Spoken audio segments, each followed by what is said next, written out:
Hala, nagulat lahat. Kakapasok lang breaking news. Matindi to. Sinibak na.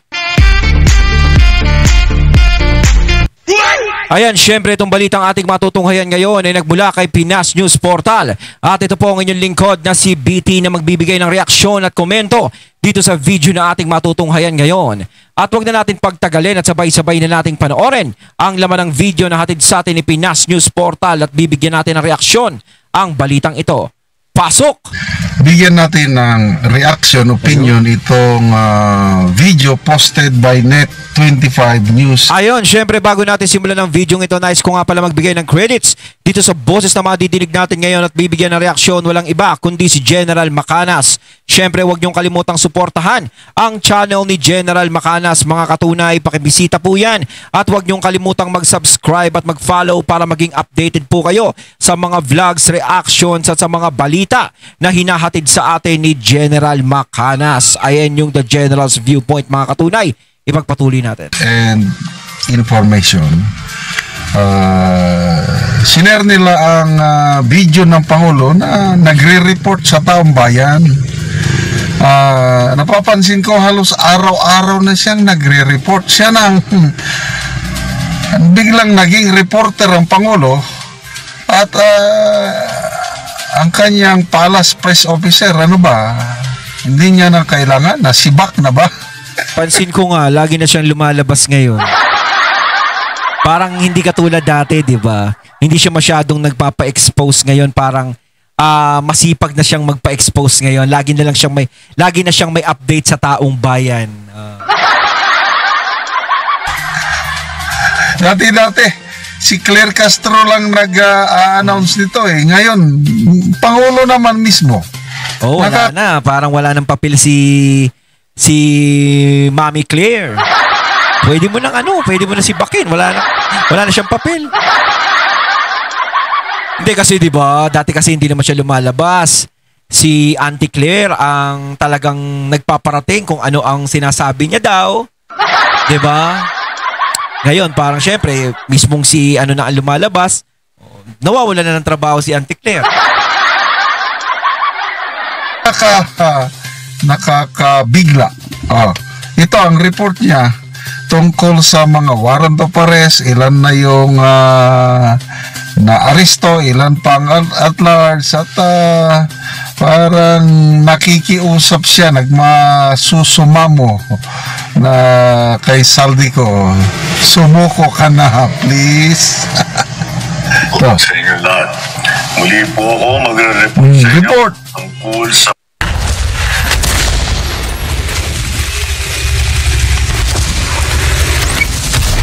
mga iba't ibang development doon sa mga flood control project na kaso at para malaman po ng ating minamahal ng taong bayan kung ano na ang naging progreso. Ito na po sa mga individual na may warrant of arrest sa Sandigan Bayan kaugnay sa mga flood control anomalya ang nasa kustodya na ng ating mga otoridad.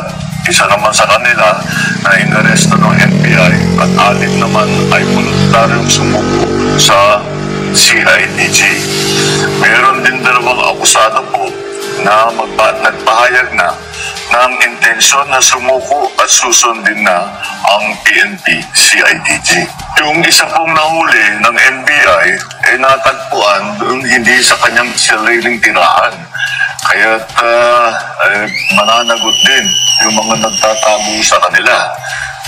Kaya't sinasabi natin yung mga may balak na tulungan itong mga ito ay pinakamalaking tulong na ibigay ninyo sa kanila ay mag-surrender na sila at para makasagot na sila dito sa mga aligasyon na hinaharap nila. Wala pong mga special treatment. Kung tutusin, nakita ko yon, di ba, sa Facebook. Yung mga nahuli, yung mga ikukulong nila. Ako, tinignan ko yung mga litrato nila ito sa mga mugshot nila. Mugshot ba tawag doon? May mga parang iniisip ko, mga big time ba to? Kasi parang, pasensya na sa salita ko, para silang mga nagpapataya ng wedding. Hindi sa totoo lang kasi parang nandudun ba sila sa listahan? Parang hindi ko naman sila nakita doon. Parang ano, 'di ba?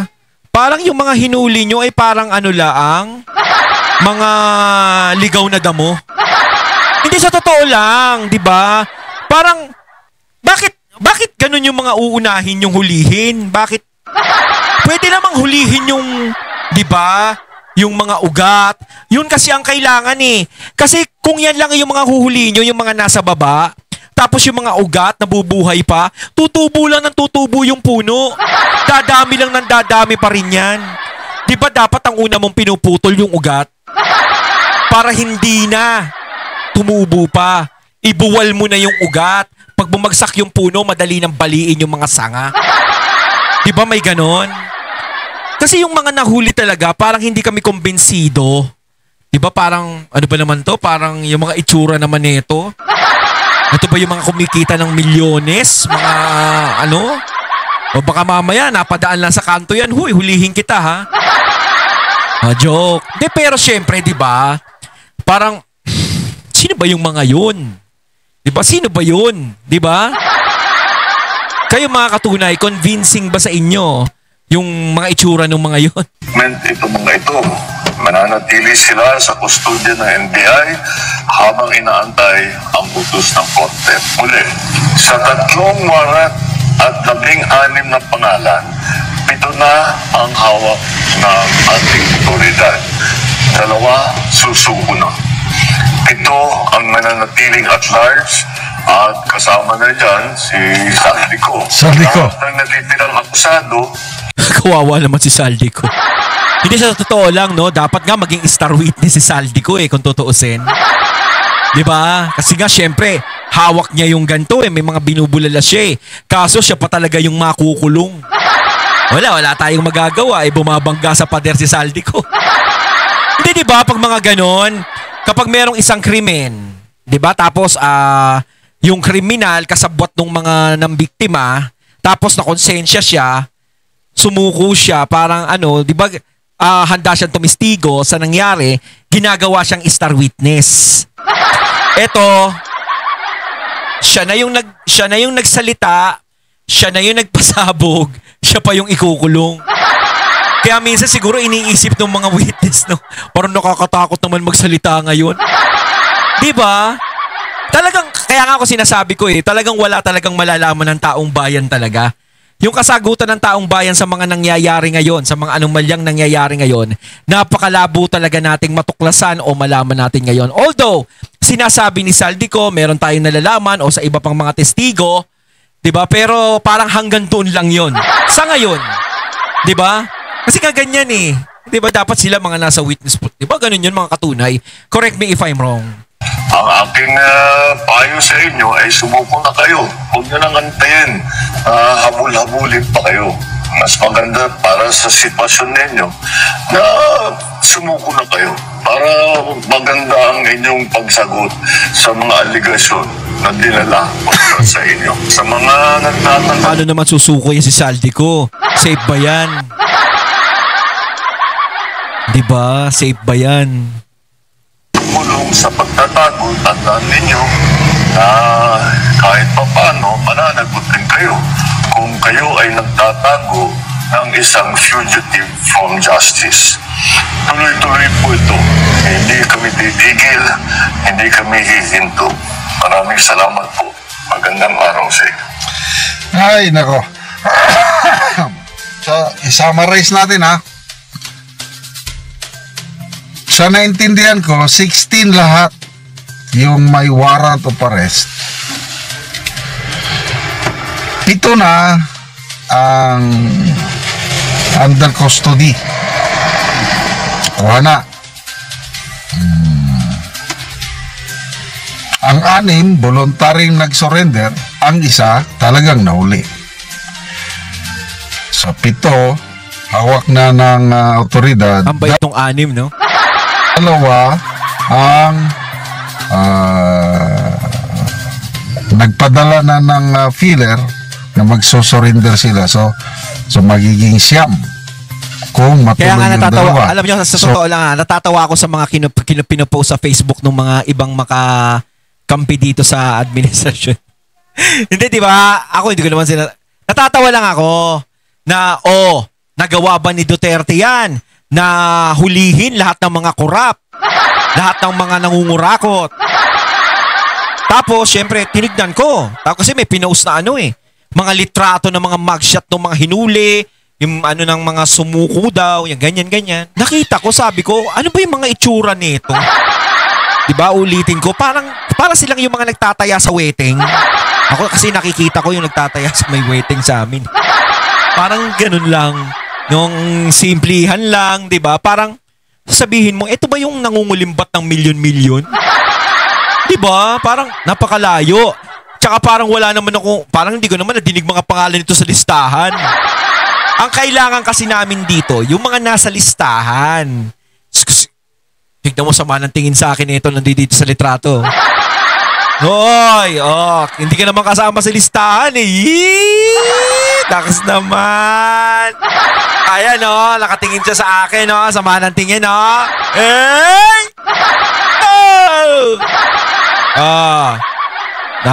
hindi ka naman kasama sa listahan, hindi ka nilista ni Inzan.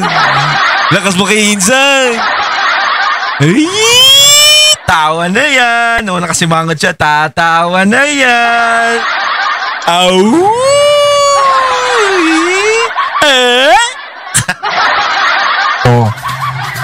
May pito pa na at large. Pito pa na at large? Sino naman yung at large na yun? Yan, si Saldico. Diba? Parang ang mangyayari, si Saldico lang yung kilalang tao ron, no? Kaya sinasabi ko, kawawa si Saldico rito Parang yung Alin ang naiba. Isipin yung Alin. Yung mga nahuling iba pare-pareho. Si Saldico lang naiba. Diba? Parang kasi wala akong tiwala doon sa mga nahuling iba Kaya yun, nagpayo. Milyones ang pinag-uusapan, tapos ganun yung mga itsura. Surrender ka na, Saldico. Napalibutan na kita.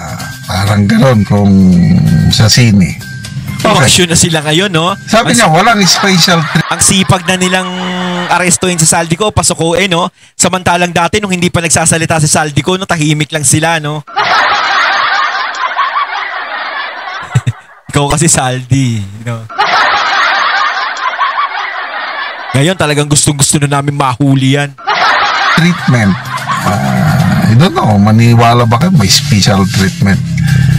Ako, nakakainis, nakakadismaya yung ginawa ng DILG na nagpagawa ng special na kulungan, yung magandang klase, para bang dormitory.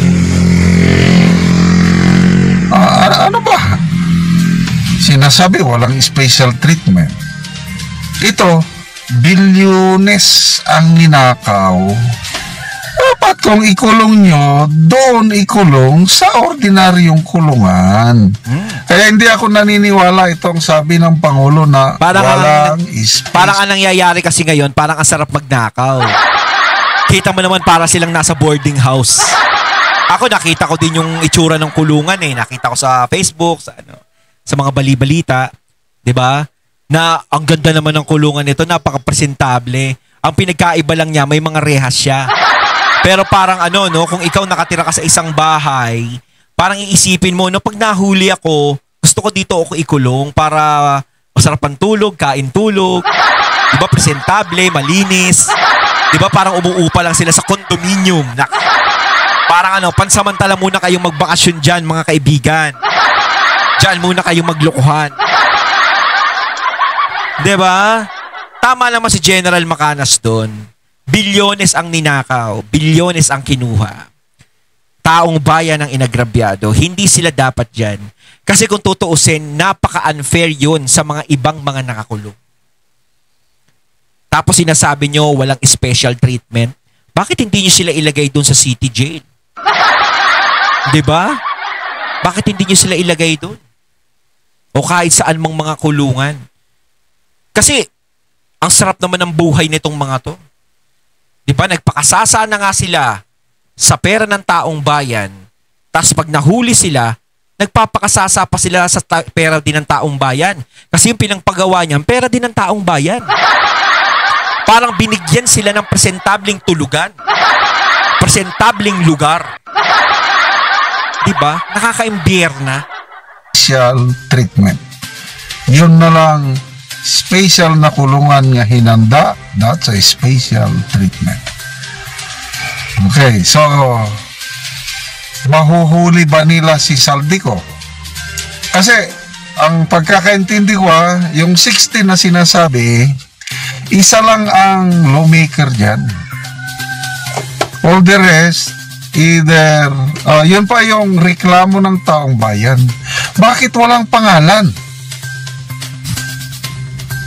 Binabasa ko ang mga comments. Why? Bakit hindi nyo banggitin ng mga pangalan? Yung mga si Saldico lang ang binabanggitin. Kaya ang pagkakaintindi ko, isang mambabatas lang ang kinasuhan nila. At para kasi nga nangyayari, parang props lang ba yung mga yon? Talagang parang si Saldico lang ba talaga ang punteryado? Kasi di ba tama nga naman si General Macanas uli, dapat binabanggit niya yung mga pangalan kung sino-sino man yung mga hindoropot na yun. Kaya nga ayaw mamuo sa isip namin na baka mamaya napulot nyo lang sa luneta yung mga yun na pag-aalagala. O kaya baka maisip lang ni Saldico, baka mamaya syempre, may nahuli tayo, baka maisip ni Saldico, kita mo, ang ganda ng treatment natin sa mga nakasama niya. Baka nga pati yung mga yan, hindi niya kilala eh. Yun ang masama dun eh. Di ba? Parang pag hinuli si Saldico, o kaya si Saldico, nakita niya yung mga hinuli, sino ba tong mga to? Kahit siya magtataka eh, wala naman to sa mga binanggit ko. Lalo, alam nyo, imbis na mapasuko nyo si Saldico, lalo nyong tinatakot. Kasi kung tutuusin, no, sino ba yung mga yan? Who's that? Diba? Lalong hindi uuwi yan. Para sa siya, isipin niya, wala naman akong tropa dito Yung mga dati kong tropa, wala dyan. Bakit ganun? Sino tong mga to? Mga outsider to. Nako. Kukulong. All the rest, to me, mga malilit lang na isda. Mga DPWH engineers, mga contractors siguro. Mukha mga contractors yun? Baka mukha lang silang gumagawa ng kalsada siguro sa DPWH. Mga gano'n?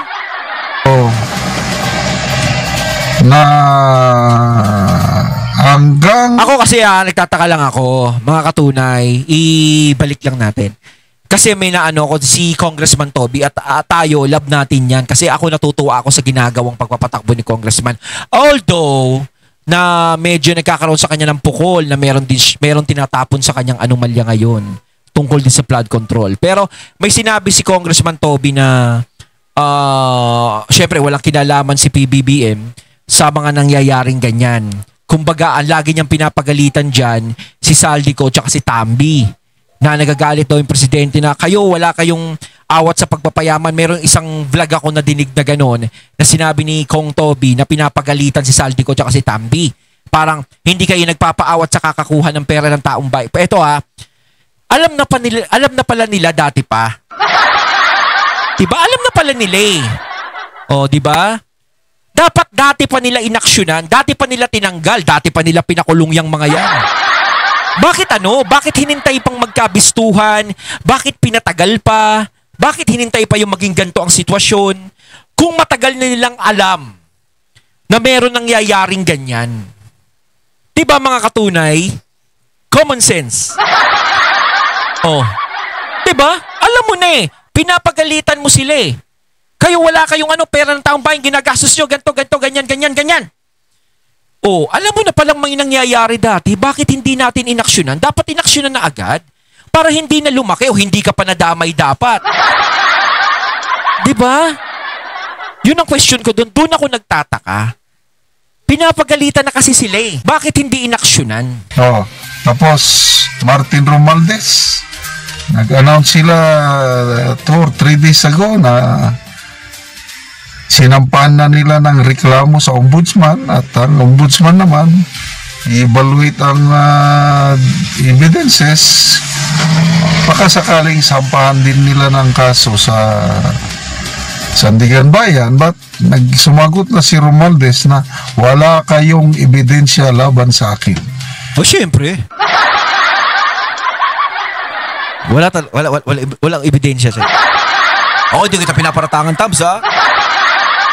Mismo ang Pangulo ang nagsabi, mismo Ombudsman Remulla at ang Pangulo nagpahayag na walang matibay na ebidensya laban kay Martin Romualdez. Kaya nga sabi, Hihi! Absuelto! Oy! Iba talaga pag malakas ka, Insan! ang ombudsman, baka gross negligence lang ang ipataw o isampa kay Martin Romualdez. Ano yung kaso, no? gross negligence? Napakaliit na kaso yan. Arresto mayor o 6-month imprisonment yan kung mapatunayan.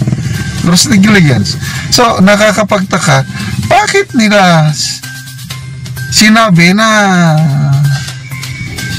nireklamo si Martin Romualdez na sila ang nagsabi na walang ebidensya o mahinang ebidensya.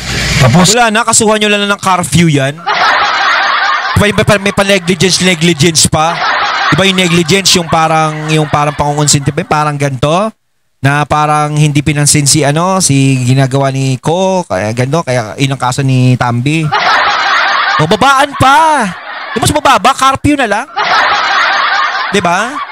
De-detain ka sa barangay. O, nagkakahiyaan pa eh. sampahan ng kaso. Huwag tayong maniwala. Baka mamaya drama-drama lang yan. So, challenge! Saldico, hanapin nyo kung kaya nyong hanapin. To me,